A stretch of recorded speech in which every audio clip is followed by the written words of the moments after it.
मुझे लगता है ईमानदारी से इन लोगों ने विश्लेषण किया होता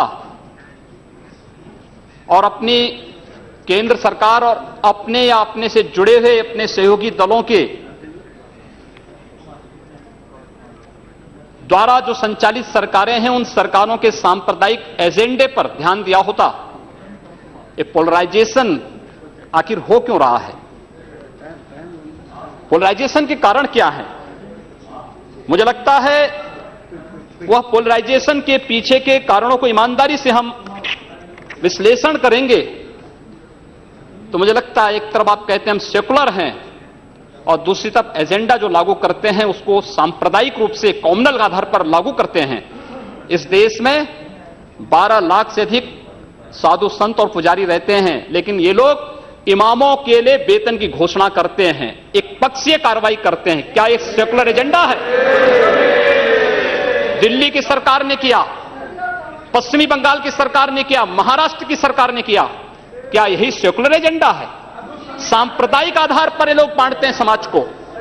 और महोदय, उसी प्रकार से इन लोगों ने उत्तर प्रदेश की बात करता हूं, वहां पर जो योजनाएं हैं उसमें 20% मुस्लिम आबादी के लिए आरक्षित कर दिया गया।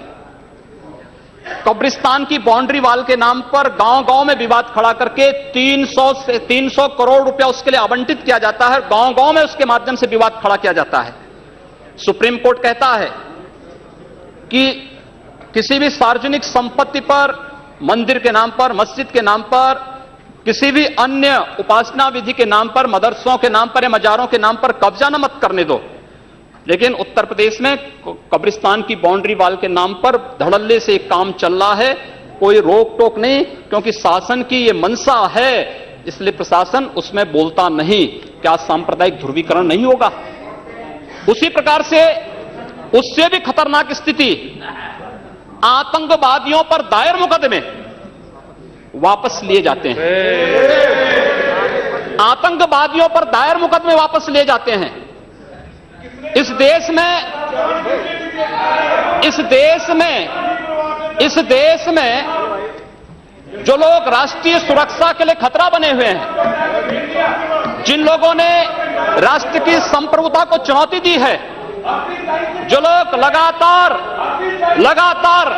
भारत की संप्रभुता को चुनौती दे रहे हैं और देश में हिंसा को बढ़ावा दे रहे हैं, उन लोगों पर दायर मुकदमे, चाहे वह राम जन्मभूमि पर आतंकी हमले का मामला हो या संकट मोचन मंदिर काशी में सीआरपीएफ कैंप रामपुर का मामला हो या गोरखपुर के सीरियल ब्लास्ट का मामला, रघुनाथ मंदिर, ये जितने भी मामले हैं, इन सभी मामलों में जिन आतंकवादियों के खिलाफ मुकदमे दर्ज हुए थे, उत्तर प्रदेश की सरकार ने वोट बैंक के लिए उन मुकदमों को वापस लेने का कुत्सित प्रयास किया। न्यायालय अगर बीच में नहीं होता तो संभवतः अब तक वे आतंकवादी बाहर छूट करके पुनः नरसंहार कर रहे होते, जिस प्रकार से उत्तर प्रदेश के अंदर और प्रदेश के अंदर हुआ है।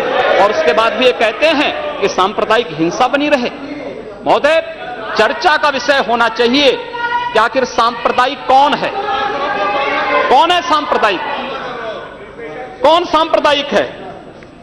और मुझे लगता है इस पर चर्चा होना बहुत आवश्यक है। महोदय, जो हम लोगों ने जाना है, जो हम लोगों ने समझा है, इस सांप्रदायिक वह होता है जो कहता है कि मेरा इष्ट या मेरा देव या मेरा पैगंबर ही सर्वश्रेष्ठ है। उसके मानने वालों को तो जीवित रहने का अधिकार है, शेष को नहीं। मुझे लगता है वह सांप्रदायिक है। हिंदू जीवन दर्शन कभी इस बात की इजाजत नहीं देता। हमने किण्वंतो विश्वारंभ का संदेश दिया था, हमने सर्वे भवन्तु सुखिनः का संदेश दिया था, हमने तो इस देश के अंदर एकम सद विप्रा बहुधा वदन्ति की बात कही है। जियो और जीने दो पर विश्वास हमारा दर्शन करता है।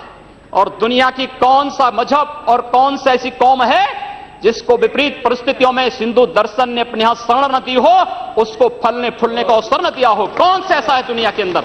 लेकिन आज जिस हिंदू दर्शन ने सबको शरण दी, सबको फलने फूलने का भरपूर अवसर दिया, आज जब उसी के खिलाफ षड्यंत्र होना प्रारंभ होता है तो उसे एकजुट होना तो पड़ेगा ही। और मुझे लगता है इन लोगों के कर्मों का फल है कि पूरे देश का हिंदू जनमानस आज इस बात के लिए तैयार हो रहा है कि उसके खिलाफ आज शासन तंत्र से जो षड्यंत्र हो रहे हैं उसका जवाब अपने स्तर पर देना ही पड़ेगा। और आज वही स्थिति सामने आई है। महोदय, मैं पूछना चाहता हूं इन लोगों से, जब भारत का मुसलमान हज यात्रा करने के लिए जाता है, महोदय, जब हज यात्रा करने के लिए जाता है उसकी पहचान तब भारतीय के नाम पर नहीं, पाकिस्तानी के नाम पर नहीं, बांग्लादेशी नाम पर नहीं, भारतीय उपमहाद्वीप का जो भी मुसलमान हज यात्रा करने के लिए जाता है उसकी पहचान हिंदू नाम पर होती है, उसकी पहचान भारतीय, पाकिस्तानी या बांग्लादेश के नाम पर नहीं। लेकिन अगर उसी हिंदू पहचान को हम इनके ऊपर यहां पर लागू करने का प्रयास करते हैं, इनको बुरा लगता है। हिंदू सांप्रदायिकता नहीं, हिंदू राष्ट्रीयता का प्रतीक है। और भारत की राष्ट्रीयता का प्रतीक हिंदुत्व को बदनाम करोगे तो उसकी कीमत चुकानी पड़ेगी इन लोगों को।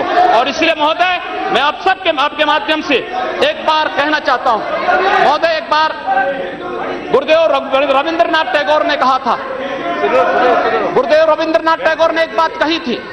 उन्होंने कहा था अगर भारत को समझना है, बैठ जाइए आप, फालतू बात करते हैं। महोदय, उन्होंने कहा, गुरुदेव रविंद्रनाथ टैगोर ने एक बात कही थी और उन्होंने कहा था कि अगर भारत को समझना है तो मैं भारतीय अस्मिता को पहचानना पड़ेगा। और भारतीय अस्मिता को पहचानना है तो स्वामी विवेकानंद के बारे में आप जान लीजिए। स्वामी विवेकानंद ने एक बात कही थी कि गर्व से कहो हम हिंदू हैं। स्वामी विवेकानंद ने एक बात कही थी कि गर्व से कहो हम हिंदू हैं। स्वामी विवेकानंद तो सांप्रदायिक नहीं थे, स्वामी विवेकानंद तो किसी पार्टी के नहीं थे। स्वामी विवेकानंद ने तो भारत का प्रतिनिधित्व किया था पूरी दुनिया के अंदर। और दुनिया के अंदर जो हिंदू आज पूरे देश के अंदर, पूरी दुनिया के अंदर अपनी सहिष्णुता के लिए पहचाना जाता था, आज उस हिंदू के साथ किस प्रकार का व्यवहार किया जा रहा है, वह कश्मीर से विस्थापित होता है, उसे कश्मीर से निकाला जाता है। एक भी बार इस सदन में चर्चा नहीं होती है, इन लोगों का मुंह नहीं खुलता जब कश्मीर से 3.5 लाख की संख्या में कश्मीरी पंडित निकाले जाते हैं, तब ये लोग नहीं बोलते। पिछले 2012 में असम के अंदर 3 महीनों तक बोडो जनजाति के लोगों को मारा जाता रहा, कोई नहीं बोला। महोदय, कोई नहीं बोला। जम्मू कश्मीर के बाद जम्मू कश्मीर के हिंदुओं के मारने पर कश्मीरी पंडितों को उनके घरों से बेदखल कर दिया गया। एक भी बार ये लोग बोले नहीं, इनको पीड़ा नहीं हुई। दुनिया के अंदर ये अपने आप में बिरला उदाहरण था जहां पर अपने ही देश में अपने ही जानने वाले लोग विस्थापित होकर के खाना बदोश की जिंदगी जी रहे हैं। उस शर्मनाक घटना की निंदा एक भी बार इन लोगों ने नहीं की। मुंबई के दंगों पर ये लोग मौन रहे। जमशेदपुर और भागलपुर के दंगे कांग्रेस के समय हुए थे, एक भी बार इन लोगों ने उस पर चिंता व्यक्त नहीं की। और तो और 1984 में इस देश के अंदर जिन सिख गुरुओं का योगदान इस देश को बचाने और इस देश की धर्म और संस्कृति, इस देश के समाज को बचाने में बहुत महत्वपूर्ण थी, उन सिखों के कत्लेआम पर भी इनको शर्म महसूस नहीं होती है। और आज लोग इस देश के अंदर बात करते हैं सांप्रदायिक सौहार्द की, इनका पूरा चेहरा सांप्रदायिक हिंसा से रंगा हुआ है, सांप्रदायिक एजेंडे से रंगा हुआ है। और इसीलिए बंधु महोदय, इस देश के अंदर असम में क्या हो रहा है, बांग्लादेशी घुसपैठिए इन लोगों के अपने हो गए और इस देश में लाखों वर्षों से रहने वाला समुदाय पराया हो गया। इस देश के अंदर महोदय, असम में बांग्लादेशी घुसपैठियों के कारण कोकराझाड़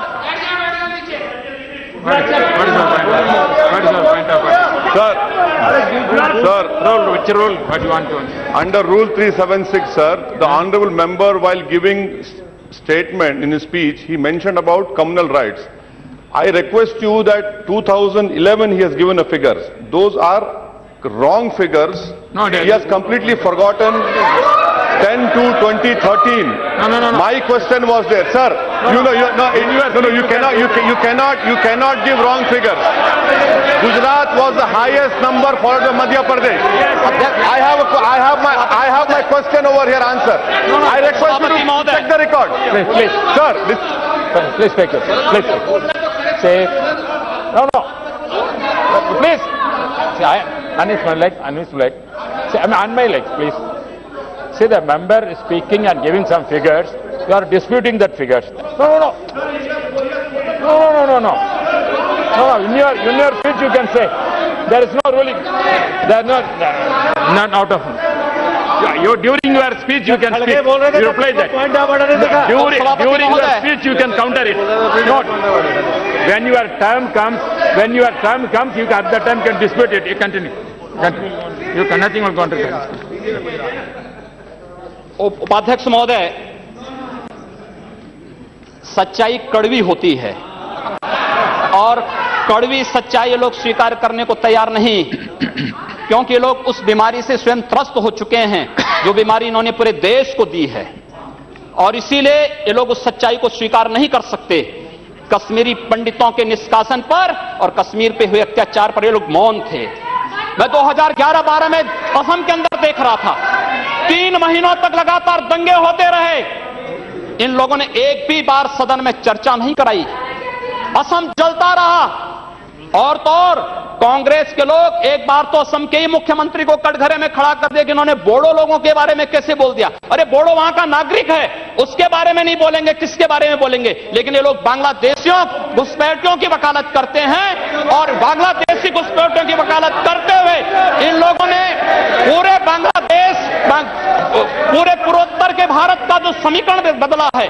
महोदय, असम के अंदर आज कोकराझार, धुबरी, चिरांग और बरबेटा जिले जो हिंसा की सर्वाधिक चपेट में हैं, वे सर्वाधिक चपेट में जो जिले हैं वे इसलिए हैं क्योंकि बांग्लादेशी घुसपैठी वहां पर आकर के जमीनों पर कब्जा किए हैं। इन लोगों ने वर्क परमिट के साथ साथ उनके राशन कार्ड बनाए हैं, और बेश्रमी के साथ, देश के साथ खिलवाड़ इन्होंने वहां पर उनके माध्यम से करवाया है।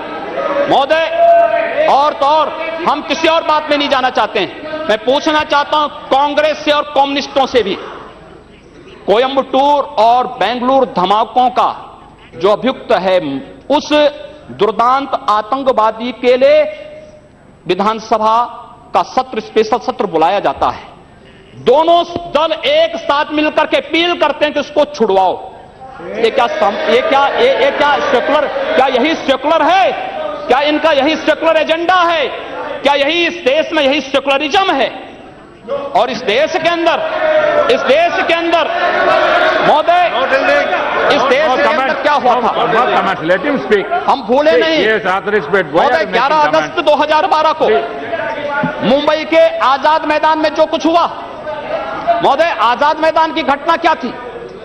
आजाद मैदान में रोयांग मुस्लिम जो बर्मा में थे, उनके बीच में और वहां के बौद्धों के बीच में वहां पर हिंसा हुई, दंगे हुए। ये मामला म्यांमार का है, भारत का नहीं। लेकिन म्यांमार की घटना में दंगा कहां होता है? आजाद मैदान मुंबई में।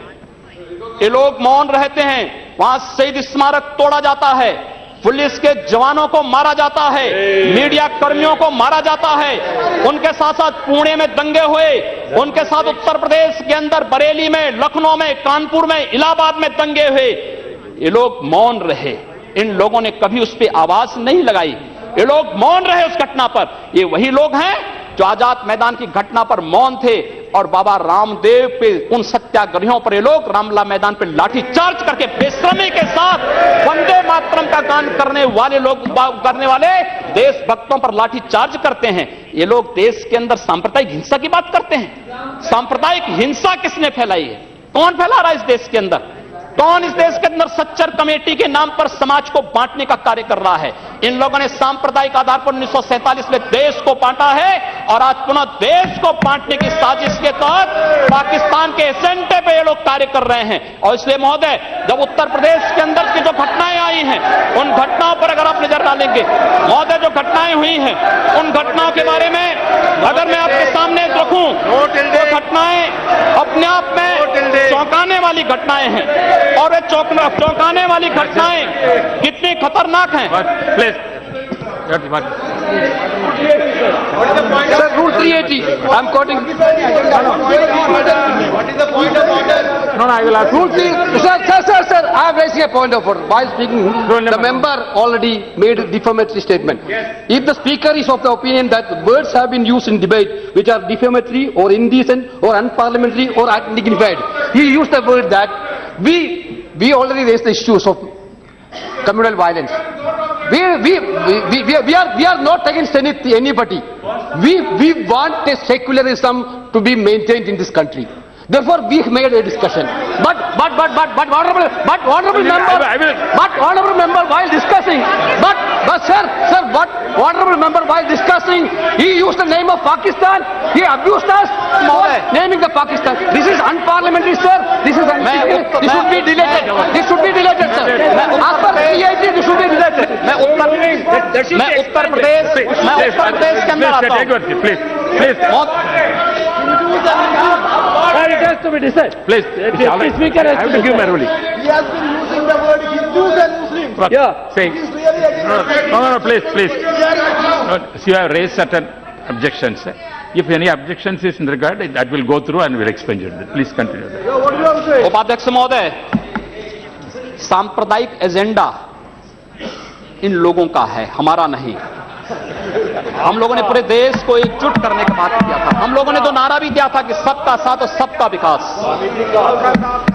हमने कहा था सबका साथ सबका विकास, लेकिन असम के अंदर अली और कुली का नारा इन लोगों ने दिया था, हम लोगों ने नहीं दिया था। असम को ये लोग बांटने का प्रयास कर रहे हैं, देश से अलग करने की साजिश कर रहे हैं, और इसीलिए मैं आपके माध्यम से कहना चाहता हूं, क्या यही इनका सेकुलरिज्म है? महोदय, मैं उत्तर प्रदेश के बारे में चर्चा करना चाहता हूं। उत्तर प्रदेश के अंदर 2012 में 118 घटनाएं घटित हुई, 2013 में 247, और मार्च से मई तक 65 घटनाएं घटित हो चुकी हैं। सहारनपुर का दंगा इसलिए हो जाता है क्योंकि हाई कोर्ट के आदेश पर सहारनपुर में एक गुरुद्वारे का निर्माण हो रहा था। अब न्यायालय के आदेश को प्रशासन नहीं मानेगा, उत्तर प्रदेश सरकार नहीं मानेगी। काठ में इसलिए वहां पर विवाद होता है क्योंकि उस गांव में 4 धर्मस्थल हैं, 3 मस्जिद, 1 मंदिर। मंदिर हिंदू समुदाय के द्वारा है, 3 मस्जिदों पर माइक रहेगा, लेकिन मंदिर से माइक उतार दिया जाता है। क्या यही सेकुलर एजेंडा है इन लोगों का? यही सेकुलरिज्म है? क्या इसी को सेकुलरिज्म आप कहेंगे? और इसलिए महोदय, जो कुछ घटना घटित हुई मेरठ के अंदर, एक बालिका का अपहरण होता है, और अपहरण होने के बाद उसके साथ जो घटना घटित होती है कितनी शर्मनाक थी। महिला हिंसा पर हम चर्चा कर रहे हैं, और उस महिला हिंसा की बात हम कर रहे हैं, उस सब के बावजूद ये लोग मौन हो जाते हैं। इन लोगों के मुंह से इनकी जुबान नहीं खुलती उस मामले में। न्याय का तराजू तभी चलेगा जब इस देश के अंदर समान रूप से कानून सबके लिए समान रूप से लागू होगा। कानून इस देश में मत संप्रदाय और मजहब के आधार पर लागू नहीं हो सकता। और इसलिए महोदय, मैं आपके माध्यम से माननीय गृह मंत्री से चाहूंगा, कांग्रेस ने मुद्दा दिया है, अच्छा होगा पूरे देश के अंदर और उत्तर प्रदेश के अंदर जो एक घटनाएं घटित हुई हैं, इनकी एसआईटी जांच करा दी जाए। किसी सिटिंग जज से, किसी सुप्रीम कोर्ट के सिटिंग जज से इन सांप्रदायिक दंगों की जांच करवाने के साथ साथ अराष्ट्रीय तत्वों से किनके संबंध हैं, इसकी भी जांच करा दी जाए। दूध का दूध, पानी का पानी सबके सामने आ जाएगा। यही मांग करते हुए मैं अनुरोध करना चाहूंगा कि लोग सांप्रदायिक एजेंडे के साथ देश के सामने आए हैं, और लोग देश के खिलाफ, इनके खतरनाक मंसूबों के खिलाफ हम सबको लड़ना पड़ेगा। धन्यवाद। तो दोस्तों, हिमालय न्यूज की खबरों को लेकर अपनी राय नीचे दिए कमेंट बॉक्स में शेयर करना ना भूलें, और अगर अभी तक आपने अपने चैनल हिमालय न्यूज को सब्सक्राइब नहीं किया तो फौरन सब्सक्राइब करें। आपका भरोसा ही हमारी ताकत है, जो हमें झूठ को बेनकाब करने का हौसला देता है। तो देखते रहिए himalaynews.com।